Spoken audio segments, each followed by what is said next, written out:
अरे अब की बार सदम भाई ने सरपंच बनावाला।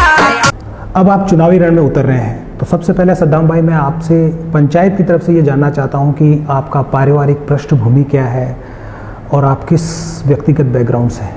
मैं एक साधारण परिवार से हूँ और मेरे दादा किसान थे और हमारे 140-45 बीघा ज़मीन थी दादा के, अभी भी है। तो वो दादा कुआं करते थे, तो उसी दादा कुआं करते थे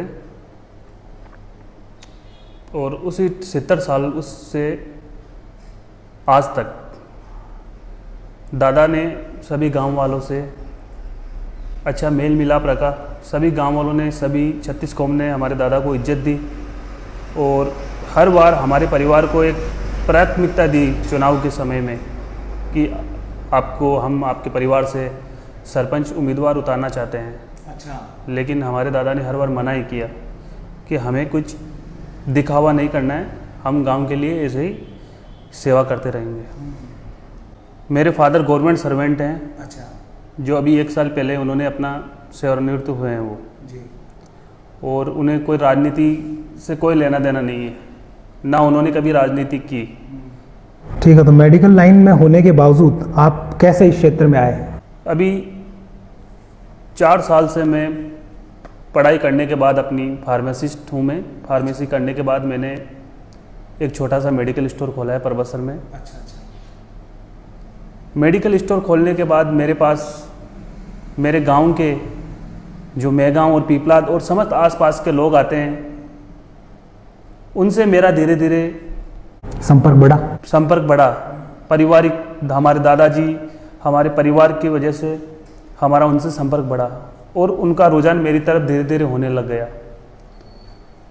तो वो हमारी जब भी परेशानी होती थी, बीमार होते थे, तो मेडिसिन लेने मेरे पास आते थे, या कोई एडमिट करवाना है या अजमेर रेफ़र कराना है या उनको ब्लड की ज़रूरत है, जो भी, या उनको तहसील में ज़रूरत है कोई डॉक्यूमेंट, गांव का जो भी बंदा 36 कौम का जो भी, उनको पता चला कि भाई सद्दाम भाई का यहाँ मेडिकल है, तो वो अपनी समस्या शेयर करने लगे मेरे पास। अच्छा। उसके साथ साथ वो अपनी कि भाई हमारा वहाँ पे सरकारी काम ये नहीं हो रहा है, इसकी वजह से हमारा काम रुक गया। अच्छा, और अन्य व्यक्तिगत समस्या बताने लग गए वो कि हमें उस योजना का लाभ नहीं मिल रहा है, वहाँ हमें सिफारिश करनी है, वहाँ ऐसे करना है।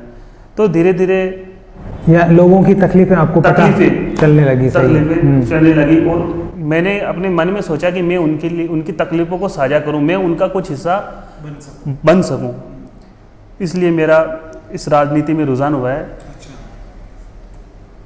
पीपलाद पंचायत में मैं गांव भी आता है, आपने मैं गांव के लिए क्या क्या योजनाएं बना रखी है? देखिए, मैं गांव का विकास भी किस तरह हो, ये बताएं। जब जनवरी 2020 में चुनावी माहौल की जब तारीख आई थी, डेट, तो मेरे जो समाज है, मुस्लिम समुदाय आता है, उसके सभी लोगों ने, लगभग 50 बंदे थे, 50 लोग थे जो सरपंच की उम्मीदवारी कर रहे थे। अच्छा। और मैं 1% भी इच्छुक नहीं था उसमें। अच्छा, जनवरी के समय तो हमारे समाज वालों ने कहा कि अब की बार हम भी गांव वालों से मांग रखते हैं। पिछले जब से देश आज़ाद हुआ है, हम हर समुदाय के साथ रहे। तो हमारी एक मीटिंग बुलाई गई, समाज की मीटिंग बुला के गई कि भाई गांव के 36 कौम को हमें एक ये बोलना है कि 50 मेंबरों की एक मीटिंग बना के कि गांव में घर घर जाके गांव के जो बुजुर्ग लोग हैं उनको सबसे मिलके हमें एक उनके पास पर्चा रखना है कि भाई हमने हर बार गांव के साथ रहे हैं हम, और अब की बार हम भी चाहते हैं कि हमारे समुदाय से भी हम कैंडिडेट उतारे। हाँ, कैंडिडेट उतारे। उस टाइम हमने हमारा कैंडिडेट नहीं उतारा, लेकिन 50 आदमी मौजूद जो समाज के लोग थे उनकी लिस्ट बना के उनको हमने गांव-गांव सर्वे कराया। और अगर इसमें से 70 या 80% लोग अगर इच्छुक होते हैं तो अपन 10 दिन बाद में पहले समाज की मीटिंग बुलाएंगे। उस मीटिंग के बाद अगर गांव वाले की राय होगी तो हम हमारा कैंडिडेट उतारेंगे, नहीं तो हम गांव के साथ है, क्योंकि हम गांव राम है और गांव से हम है ना। तो ये ऐसा मानस बनाया। तो हमने सर्वे किया उस पर, 7-8 दिन सर्वे चला उस पर। ये दिसंबर की बात है, सॉरी, दिसंबर महीने में लास्ट में। तो 10-12 दिन सर्वे चला। उस सर्वे में सभी गांव वालों ने, 36 कौम ने कहा कि हम तुम्हारे साथ हैं और देश के आज़ाद होने के बाद तक आपने मुस्लिम समुदाय ने गांव का साथ दिया, गांव के साथ रहे और गांव के हर विशेष वर्ग, हर जाति के लोगों को हमने समर्थन दिया। हमने जाट समुदाय के लोगों को भी सरपंच बनाया, हमने गुर्जर समुदाय के भी बनाया, हमने रेगुलर हर सोनी सुनार, यानी एक परिवार था ना गांव में, हमने उसी को भी हमारे समर्थन देके हमने सरपंच बनाया। सभी गांव वालों का सहयोग रहा। उसके बाद में हमने वापस मीटिंग बुलाई कि भाई गांव तो हमारे साथ है, लेकिन अब एक उम्मीदवार भी चाहिए। उम्मीदवार ऐसा होना चाहिए जिसके कोई दाग ना हो, साफ छवि का हो, है ना। तो उस टाइम मैंने अपनी मांग नहीं रखी, क्योंकि मैं एक मेडिकल लाइन से था और मैं कभी भी दिखावट काम नहीं करता हूँ। मैं परबसर में सिटी में किसी को भी पूछना कि मेरे को दिखावट पसंद नहीं है, मैं जो भी काम करता हूँ अपनों के लिए करता हूँ, उसको दिखाना क्या है। तो मैंने अपना, मेरा 1% ही मानस नहीं था कि मैं सरपंच का चुनाव लड़ूंगा। ठीक है, थोड़ी मन में थी, लेकिन मैंने कहा मेरा नंबर अभी नहीं आएगा, मेरे समाज में और बड़े बड़े लोग हैं, है ना। तो उसके बाद में गाँव की समाज की मीटिंग हुई वापस 10 दिन बाद। तो सब जो 50 लोगों की जो टीम थी, उन्होंने कहा भाई गाँव वाले हमारे साथ है, सारी 36 कौम चाहती है कि अब की बार कैंडिडेट मुस्लिम समुदाय से बने, है ना। और उन्होंने मांग रखी कि भाई आप अपना उम्मीदवार लेके आ जाओ, हम उसको समर्थन दे देंगे। तो साहब जब हमारे समुदाय की मीटिंग हुई, उसमें बोला कि भाई अब जो सरपंच बनने का इच्छुक है वो बोलो, हाँ वो बोलो, वो खड़े हो, अपना अपना नाम लिखाओ। तो लगभग साहब 45 बंदे थे जिन्होंने अपना अपना नाम लिखाया उसमें, सब ने 45 ने। तो मैंने भी अपने पिताजी से राय ली घर पे कि पापा जी मैं भी गांव के लिए कुछ करना चाहता हूं और मेरी ये इच्छा है कि मैं भी सरपंच, अगर आपकी इच्छा हो। सबसे पहले मेरे पिताजी को मैंने बोला, तो मेरे पिताजी ने मुझे कहा अगर समाज अपन को प्राथमिकता देता है तो बेटा जरूर लड़ना, नहीं तो अपन को चुनाव नहीं लड़ना है। तो 45 में 46वां नाम मेरा था। लास्ट में मैं बोला भी समाज के सामने खड़ा हो गया, मैं भी चुनाव लड़ना चाहता हूँ अगर समाज की इच्छा हो तो, और समाज संगठित हो तो, है ना। तो सब 46 नाम में कम से कम 3 घंटे तक, उस टाइम रात को सर्दी का समय था, 3 घंटे तक मंथन हुई। कभी वो ऐसे करते करते साहब समाज के लोगों ने मुझे इस काबिल समझा और मेरा नाम खोला और मुझे सरपंच उम्मीदवार के लिए। और बाकी के जो 45 लोग थे उन्होंने बाकायदा 1% भी कुछ ऐसे 1% भी ऐसा कुछ नहीं हुआ। उन्होंने बाकायदा, बहुत से लोग तो ऐसे थे जो हमारे समाज के बेचारे 2-2, 3-3 साल से मेहनत कर रहे थे, किसी 10 साल से 15 साल से उनका परिवार लोगों के काम आ रहा था, लेकिन उन्होंने सब्र ली, बोले हम, मेरे को एक यानी मेरा मनोबल बढ़ाया कि हम सदाम के साथ है।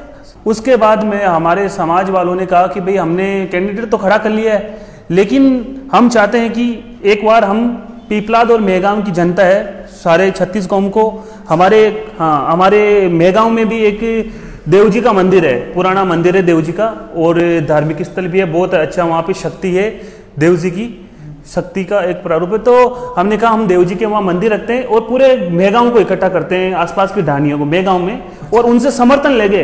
अगर वो वहाँ पे भाई अपन को समर्थन देंगे तो ठीक है, नहीं तो हम उनके साथ ढल जाएंगे। हमारे 1000 वोट है, 1022 वोट, हम उनके साथ ढल जाएंगे, मेहगांव को लेंगे, फिर हम पीपलाद में जाएंगे। ऐसे करके हमें कुल मिला के गाँव के साथ रहना है। तो हमने मेहगांव में मीटिंग रखी और मेहगांव वालों ने हमें मेहगांव वालों को हमने कहा भाई कि मैंने और हमारे समाज के कहा कि हमने कैंडिडेट चुन लिया है, समय भी कम है, अब आप हमारी राय दीजिए। तो मेहगांव वालों ने कहा हमें 2-3 दिन का समय दीजिए। वो पूरे गाँव में वापस सर्वे किया, सभी समाज को लेके उन्होंने हमें टाइम दिया कि इस टाइम को 5 बजे शाम को आना है। जो भी गांव की ग्रामीण क्षेत्र में जो भी सारे लोग आ जाएंगे, उसमें बैठ के हम राय मशवरा करना है कि भाई हमें किसको समर्थन देना है या किसको कैंडिडेट चुनना है। तो फिर हम साहब उन्होंने जो टाइम दिया उस समय पे हम वहाँ पहुँच गए। पहुँच के हमारा वहाँ पे बहुत ही अच्छा गर्मजोशी से पूरे गांव वालों ने स्वागत किया। स्वागत करने के बाद में हमारे जो मेरे अंकल है हमीद खान जी, जो पहले पूर्व सरपंच पे रहे हमारे गांव से, उन्होंने पूरे गांव को अवगत कराया कि ये है कैंडिडेट सद्दाम भाई और इनको हमने चुना है। तो सभी ने मंथन करके सभी समाज के 36 कौमों ने मेरे को समर्थन दिया और मेरा मनोबल बढ़ाया। ठीक है, फिर मनोबल बढ़ाया मेहगांव। अब केवल मेहगांव से कुछ नहीं होता है, मेरी पारिवारिक पृष्ठभूमि है वो पीपलाद है ना। तो फिर हमने मेहगांव वालों को कहा भाई अब हमारे साथ हुए तो कल की मीटिंग हम पीपलाद में रखेंगे। हम चाहते हैं आप भी वहां हो और पीपलाद वालों की हम मीटिंग करें, उनसे भी हम मुलाकात करें, उनसे भी राय मशवरा करें। तो दूसरे दिन हमने पीपलाद में पूरे गांव में मीटिंग रखी। पीपलाद के सभी 36 कौम के लोगों ने, वहां पे मेहगांव वाले भी है और मेरे परिवार के लोग जो मेरे समाज के था, उन्होंने कहा भी हमने मांग रखी थी सरपंच की और आपने 10-12 दिन का ऐसे समय मांग के हमें बोला कि आप अपना उम्मीदवार चुन लो। चुनने के बाद ये लड़के को हमने चुना है। मैं गांव वालों ने तो समर्थन दिया है, सभी समाज ने, एक बार आप गांव की है तो सभी गांव वालों ने राय मशवरा करके बोला भाई आपने चुन लिया तो हमने भी चुन लिया है। और मेरे को वहां पे उन्होंने पूरे गांव ने 36 को हमने समर्थन देके वहां पे भी मेरा मनोबल बढ़ाया उन्होंने। उसके बाद में मेरा मनोबल बढ़ाया और मुझे विश्वास दिलाया कि ये लड़ाई है, ये जो चुनाव का है ना, ये सद्दाम का लड़ाई नहीं है, इसमें सभी गांव, मेगांव, पीपलाद और आसपास की ढाणियां ना, उन सब का काम है ये। इसमें सबसे बड़ा मैंने लोगों के बीच आपने व्यक्तिगत जुड़ाव रखा, लोगों के साथ झुकाव रखा, मदद करने की इंटरनल भावना रखी। इसमें मेरे सबसे बड़ा काम आया मेरे पारिवारिक, वो सबसे बड़ा मेरे काम आया सहयोग उनका। और उसके बाद में मेडिकल पे या जो भी सामाजिक काम था ना, मेरे को गांव वाले ने किसी भी काम बताया ना, मैंने मना नहीं किया, मैंने उनकी हर संभव मदद की, काम किया और वो संपर्क मेरे काम आया और इससे मेरा सहयोग मिला। तो मेरा सवाल आपसे ये है कि पीपलाद के लिए आपकी क्या क्या योजना है? आप चुनाव के रण में उतरे हो, इतने बढ़िया शानदार आपका स्वागत हुआ, मेगांव के लोगों ने आपको समर्थन दिया, परिवार के लोगों ने आपको समर्थन दिया, पीपलाद के लिए आपने क्या क्या प्लान्स बना के रखे? देखिए, पीपलाद के लिए सबसे पहले मेरे को पीपलाद में चिकित्सा सेवा का विस्तार करवाना है। सबसे बड़ी समस्या है आज पीपलाद में, कोई भी बीमार हो जाता है ना, पेट भी दर्द करता है ना, तो वहां के लोग परबतसर पे आश्रित है। परबतसर आना पड़ता है या परबतसर फोन करना पड़ता है कि कंप्यूटर साहब को, या गाड़ी उनको जैसे गाड़ी करनी पड़ती है, वहां पे गाड़ी की सुविधा नहीं है तो परबतसर से बुलाते हैं, है ना। सबसे मेरा पहला पीपलाद के अंदर जो सरकारी हॉस्पिटल है, रोड पर है एक हॉस्पिटल, तो वहां पर किस तरह की सुविधाएं? कोई हॉस्पिटल के अंदर रेजिडेंस डॉक्टर कोई रहता है? पीपलाद में रेजिडेंट डॉक्टर नहीं है, ड्यूटी है, लेकिन वो हॉस्पिटल टाइम रहते हैं, उसके बाद में कोई सुविधा नहीं है। तो पहला मेरा मकसद है चिकित्सा सेवा को बेहतर बनाना। कोई वहां रुके, वहां लेके आएंगे हम, बाकायदा 24 घंटे सेवा, 24 घंटे सेवा देने वाला। और उसके बाद में मेरे निजी तौर पे मैं वहां पे एक छोटा सा मेडिकल स्टोर और एक लैब खोलने का मेरा प्लान है।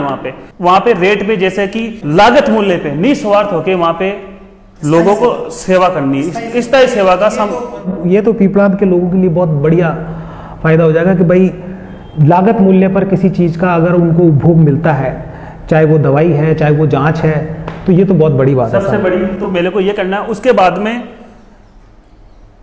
एक एम्बुलेंस, मेरा एक प्लान है, और अभी वो मैं गांव को गिफ्ट भी करना चाहता था एम्बुलेंस सेवा। इलेक्शन के बाद आप मेरा विचार था फरवरी में, ये वादा करना चाह रहे हो? नहीं, अभी कैमरे के सामने कि इलेक्शन के बाद आप गांव को एक एम्बुलेंस दूंगा मैं, पक्का एक एम्बुलेंस दूंगा। ये बहुत बढ़िया बात है एम्बुलेंस, क्योंकि कि भाई आज आम आदमी है, आम परिवार लोग हैं, वो पीपलाद से यहाँ आते हैं परबतसर, तो 200-250 रुपए तो उनका किराया लग जाता है। सही बात। और छोटी मोटी और समस्या, वो इतनी आर्थिक स्थिति मजबूत नहीं है, तो मेरा पहला मकसद है एक एम्बुलेंस गाँव को ड्राइवर सहित दूंगा मैं, मेरा ये वादा है। 24 घंटे सेवा रहेगी, 24 घंटे सेवा रहेगी, उसके टोल फ्री नंबर रहेंगे, उस पर कॉल करो, अगले बंदे के घर पे पहुंच जाएगी। वेरी गुड, बहुत ये मेरा मेन फोकस है। तालियां बजाने लायक बात कही आपने। अच्छा, गरीबों को लेकर के क्या प्लान है? गरीबों को मैंने गांव-गांव सर्वे किया, हर घर गया मैं, हर घर पे जाकर उनकी जो उनसे मैंने उनकी समस्याएं शेयर की, साझा की। तो ऐसे ऐसे परिवार मिले जिनको सरकारी योजनाओं का लाभ ही नहीं मिला। ये वो काबिल है कि उनको सरकारी योजनाओं का लाभ मिले, लेकिन उनके जैसे शिक्षित ना होने के कारण, या परिवार की आर्थिक स्थिति डाउन होने के कारण, या उनकी शिक्षा, परिवार में शिक्षा के अभाव के कारण, वो सरकारी योजनाओं के बारे में उन्हें पता ही नहीं है कि क्या गवर्नमेंट हमारे लिए, सरकार क्या क्या योजनाएं चला रही है। पहला, उसके बाद में मेरा मकसद है गरीब लोगों को सरकारी योजनाओं का लाभ दिलाना।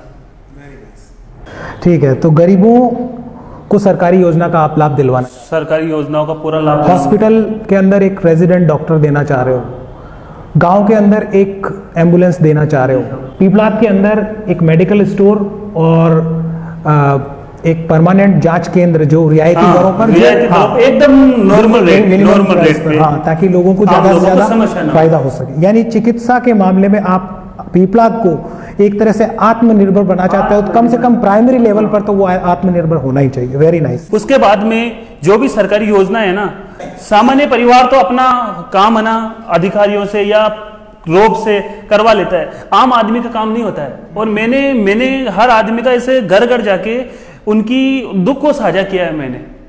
तो एक चीज मैं ये भी कराऊंगा कि हर मोबाइल गांव में जितने भी कॉन्टेक्ट नंबर लूंगा सब घर से मोबाइल के, ठीक है ना। उससे जो भी सरकारी योजना आएगी ना, उसका मैं बाकायदा मैसेज आएगा उनके पास में। हाँ, ये मेरी एक सोच है, ताकि उनको हर जो भी कुछ हो रहा है नया, उनके पास मैसेज आएगा। जो पढ़े लिखे होंगे वो पढ़ेंगे, गांव वालों को बताएंगे कि घर वालों को ये ऐसी योजना आई है, उनका लाभ मिलेगा। तो अपनी शिक्षा को आप पीपलाद के विकास में किस तरह इंप्लीमेंट करना चाहते हो? क्या आप अपनी शिक्षा से किस तरह से इस अतिरिक्त लाभ दे सकते हो, वो बताइए। अतिरिक्त लाभ है कि आज का टाइम एक मॉडर्न युग है, हर घर में एक मोबाइल है, हर बंदा इंटरनेट से जुड़ा हुआ है, ठीक है। और तो मैं एक वेबसाइट लॉन्च कर रहा हूँ पीपलाद के लिए, जिसका नाम है अपना पीपलाद। उसमें अवगत जो भी गांव की समस्या होगी, हर बंदा, गांव का हर परिवार अपनी समस्या उसका लिखेगा उसमें वेबसाइट में, और उसका हम 7 दिवस के अंदर, जो छोटी समस्या होगी तो उसको तो हम हैंड टू हैंड करेंगे। बाकी कोई बड़ी समस्या होगी कि भाई हमारे नाली की समस्या बनाना है या पानी की ट्यूबवेल खुदानी है, उसके लिए हम 7 दिन का समय लेंगे। 7 दिन में हम उसका निवारण करेंगे। भाई अपना बताएगा कि जो पोर्टल पे लिखेगा, या अवगत वहाँ निजी तौर पे आके वहाँ ग्राम पंचायत में बताएगा, तो हम उसका 15 दिन में, अगले 15 दिन के अंदर उसका समाधान की प्रक्रिया शुरू करके अगली बैठक तक उसका समाधान करेंगे, ठीक है ना। और जो उसका जैसे पहले भी समाधान हो जाएगा, या तो उसको हम पोर्टल के जरिए, हमारी अपना पीपलाद वेबसाइट के जरिए अवगत करा देंगे। यानी इस तरह आप पीपलाद को एक आधुनिक पीपलाद बनाने की योजना बनाई है आप, बहुत ही बढ़िया। शिक्षा का और युवा सोच का जो आपने ये कॉम्बिनेशन बनाया, पीपलाद को जरूर नई दिशा देगा, ऐसे मुझे पूरी उम्मीद है साहब। एक चीज़ मैं और पूछना चाहता हूँ आपसे कि क्या आप ऐसी किसी सामाजिक गतिविधि से जुड़े हुए हैं जिसके अंदर किए हुए कामों को देख करके लोग ये जजमेंट ले सके? आज की तारीख में यदि कोई जजमेंट लेना चाहता है कि भाई सद्दाम भाई कैसे हैं, तो ऐसी कोई गतिविधि, ऐसी कोई सोशल एक्टिविटी जिसके अंदर आप जुड़े हुए हैं, कुछ जानकारी देंगे पंचायत को? जी, मैं एक लॉयंस क्लब है, lions club international. Lions club एक ऐसा क्लब है जो सारे विश्व में फैला हुआ है, इंटरनेशनल क्लब है और वर्ल्ड का, विश्व का सबसे बड़ा क्लब है। और मैं खुशनसीब हूं कि मैं उस क्लब का सदस्य हूं। मैं लॉयंस क्लब का सदस्य हूं, और हम हर महीने लॉयंस क्लब एक ब्लड डोनेशन कैंप का आयोजन करते हैं, शिविर का, हर महीने। उसमें कम से कम 100 यूनिट ब्लड तो होता ही है, उससे ज़्यादा ब्लड होता है। और वो जरूरतमंदों को हमारी टीमें आती है जेलन हॉस्पिटल अजमेर से, जयपुर से, है ना, तो वो ब्लड डोनेशन कैंप करवाते हैं। उसके बाद में आज आंखों का ऑपरेशन करवाते हैं हम। वैसे हर महीने होता है, अभी 6 महीनों में कोरोना में लॉकडाउन की वजह से नहीं हुआ है, बाकी हर मंथ। अभी इन दिनों कोरोना काल के अंदर लॉयंस क्लब ने लोगों के घर भोजन तक पहुंचाया है। जी सर, लॉयंस क्लब ने भोजन तक पहुंचाया। उसके बाद में मैंने खुद ने परबतसर शहर में 150 परिवारों को राशन दिया कोरोना काल में।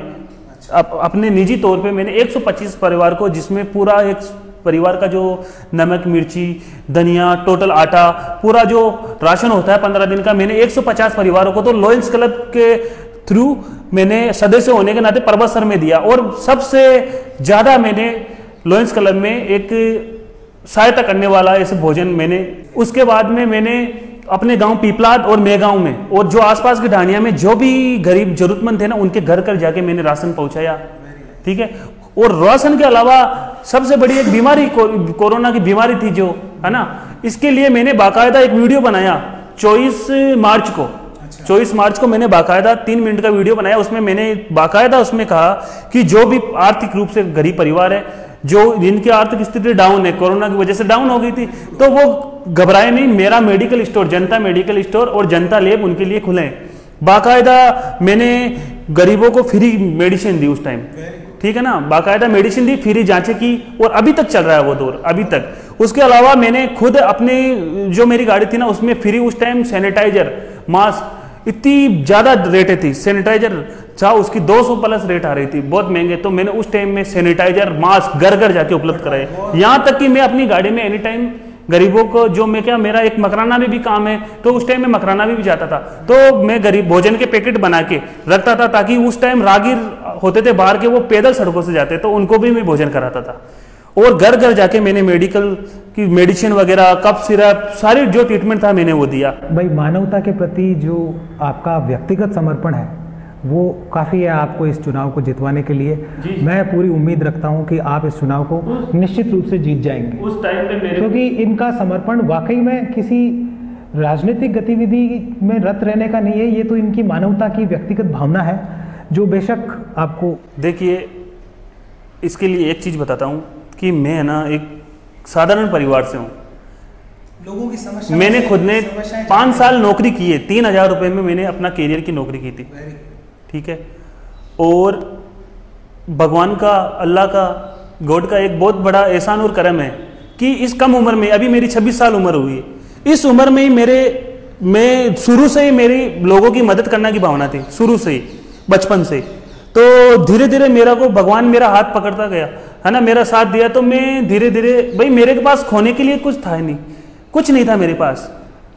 जब मैं अपना करियर, मैंने मेडिकल खोला तो उस टाइम में मेरे एक जो आदर्श है, एक मैं उनका नाम, उन्होंने बोला कि मेरे को अपना नाम आप मत करना। एक से व्यक्ति जो परबसर के बहुत बड़े पामाशा है, बहुत नेक आदमी है, उन्होंने मेरी मदद की, उन्होंने मुझे दुकान दी, निस्वार्थ होके उन्होंने अपनी दुकान दी मेरे को, जो मेन गांधी चौक में है, जिनका मैं नाम भी बता दूं, रमेश चंद जी बोरा साहब। मेरा को आज करियर में आगे बढ़ाने के लिए मेरे परिवार, मेरे पिता के बाद में आज रमेश जी बोरा साहब है, मैं उनका अग्रणी हूँ, मैं उनका आभारी हूँ कि उन्होंने मुझे, एक 3,000 की नौकरी करता था, मैं उनके पास गया, बाबूजी मुझे दुकान चाहिए, आज उन्होंने मेरी मदद की, रमेश जी बोरा साहब ने, और धीरे धीरे मेरा अच्छा व्यापार चलने लग गया आसपास के गाँवों से सबसे। उसके बाद में मैंने लेब खोली, उसके बाद में धीरे धीरे मालिक ने मेरा हाथ पकड़ा। इसलिए मैं जो भी कमाता हूँ, मेरी जो इनकम होती है, जैसे मेरी एक मन की इच्छा थी कि जैसे मैं शाम तक 100 रुपये कमाता हूँ, तो उसका 10% में आम लोगों की सेवा के लिए खर्च, और मैं बचाता था वो उसे, हाँ, वो पैसे में बचाता था। और मैं कैसे शाम तक, या कोई गरीब आता था तो उसको मेडिसिन दे देता, या मैं मंथली रूप से, आज मैंने वहाँ लंगर करा दिया, या उस परिवार की मदद कर दी। यहाँ तक कि मैंने 2-3 कैंसर के पीड़ित परिवार थे, उनकी भी मैंने मदद की है। मैं उनका नाम नहीं खोलना चाहता हूँ, और जहाँ से मेरा संभव हुआ मैंने हर आदमी की मदद की। Very nice. एक सवाल मैं आपसे और पूछना चाहता हूँ कि मेहगांव की समस्याओं का आप किस तरह से निराकरण, क्या क्या प्रॉब्लम्स है वहाँ पर, आप कैसे उनका समाधान? देखिए, सबसे बड़ी समस्या ना वो मेहगांव की है, बहुत कठिन रास्तों से गुजरना है। क्योंकि मैं मेहगांव गया था ना, और अभी जाता हूं, और अब तो मैं घर घर से वाकिफ हूँ, गली गली से वाकिफ हूँ। आज मेहगांव मेरी नज़र में नागौर जिले में सबसे बिछड़ा हुआ ग्रामीण क्षेत्र है। इतना वहां पे अपन जाते हैं तो ऐसे लगता है जैसे 60 साल पुराना का ये गांव है। मैंने घर घर जाके, तो मेरा मेन फोकस है मेहगांव में भी वहां पे चिकित्सा सेवा का करना, वहां पे एनी टाइम 24 घंटे एक तो कंप्यूटर की सुविधा होना। और मैंने वहां पे मेहगांव के लिए एक ये भी किया, मैंने जैसे 26 जनवरी का प्रोग्राम था ना, तो उस टाइम मैंने वहाँ के बच्चों को देखा, उन्होंने मुझे जैसे इतनी इज्जत दी, वो छोटे छोटे बच्चे, सदाम भाई सब मेरे को, तो मैं उनसे अवगत हो गया। मैंने 26 जनवरी पे वहाँ पे कंप्यूटर सेट भी पेंट किया था, और बच्चे बहुत खुश हुए थे। तो मेरी यही है कि मेहगांव में और पीपलाद में घर घर में एक तो पानी की सुविधा करूँ, है ना, घर घर में, ठीक, पाइप से जो सुविधा, पाइप से जिस घर में बिजली नहीं है, बहुत से परिवारों में आज तक वहां बिजली की सुविधा नहीं है, उनकी बिजली की सुविधाएं करनी है। और ढानियों में, गांव में रास्ते की सबसे बड़ी समस्या है, वहां रास्तों का समाधान करना है सबसे बड़ी, ठीक है। और जो भी गरीब लोग है, परिवार है ना, वो मेरे को उम्मीद की तरफ से देख रहे हैं, और मैं उम्मीद का उनका उजाला बनना चाहता हूँ साहब, है ना। तो उनके लिए हर समस्या का समाधान करने के लिए। एक चीज और, मेहगांव और पीपलाद में प्रतिभाओं की कमी नहीं है। मेहगांव में ऐसी भी प्रतिभा है, मैं एक बिकोनियों की ढाणी है पास में, धमंडियों की ढाणी बोलते हैं, उसमें एक बंदा है, तो मैंने देखा उस ढाणी में उसने एक स्टूडियो का सेटअप किया हुआ है। क्या मैं उसके घर पे गया, मेरा फ्रेंड ही है, लेकिन मेरे को पहले पता नहीं था उसके बारे में कि इतना अच्छा उसने सेटअप बनाया हुआ है। तो मैं उसके घर पे गया तो वहाँ देखा साहब, सिटी में वैसा सेटअप नहीं है, इतना अच्छा सेटअप किया हुआ है। और उसको ऐसे ऐसे अवार्ड मिले, जैसे राजस्थान अवार्ड, बिहार का अवार्ड, ऑल इंडिया लेवल से उनको अवार्ड मिला के सम्मानित किया है। हाँ, संगीत के क्षेत्र में आगे है, ऐसी भी प्रतिभा है। उसके बाद में पीपलाद में मेरे खुद के बड़े फादर, मेरे बड़े पापा है मुनीर खान जी, जो इंडियन एयरपोर्ट्स में थे, वो अभी रिटायर्ड हुए 2 साल पहले, और उन्होंने भारतीय दूतावास जापान में ड्यूटी की थी, ठीक है ना। तो ऐसी भी प्रतिभाएं, मैं चाहता हूं कि पीपलाद के हर घर से प्रतिभाएं निकले, कोई वंचित ना हो, कोई वंचित ना हो। पानी, बिजली, शिक्षा, स्वास्थ्य के कारणों से कोई वंचित ना हो साहब, ये मेरा मेन मुद्दा है। Very nice. तो बहुत बहुत बढ़िया साहब, टीम ई लीडर की तरफ से और अजंता प्लस चैनल की तरफ से आपको बहुत बहुत शुभकामनाएं। आपका ये वीडियो खरी खोटी परबत्सर नाम के फेसबुक चैनल पर अपलोड किया जाएगा। आपका बहुत बहुत धन्यवाद, बहुत बहुत शुभकामनाएं। ईश्वर आपको उन्नति दे, तरक्की दे और इस चुनाव में एक बढ़िया शानदार जीत दे। देखिए, सबसे पहले तो मैं आपको शुक्रिया देना चाहूँगा, थैंक्स कि आपने मुझे इस चैनल पे बुलाया। बिल्कुल साहब। इस एक नॉर्मल आदमी को, साधारण आदमी को अवगत करा के यहाँ मेरे को बुलाया, ये मेरा बड़प्पन है। आपका शुक्रिया अदा करना चाहूँगा। Thank you.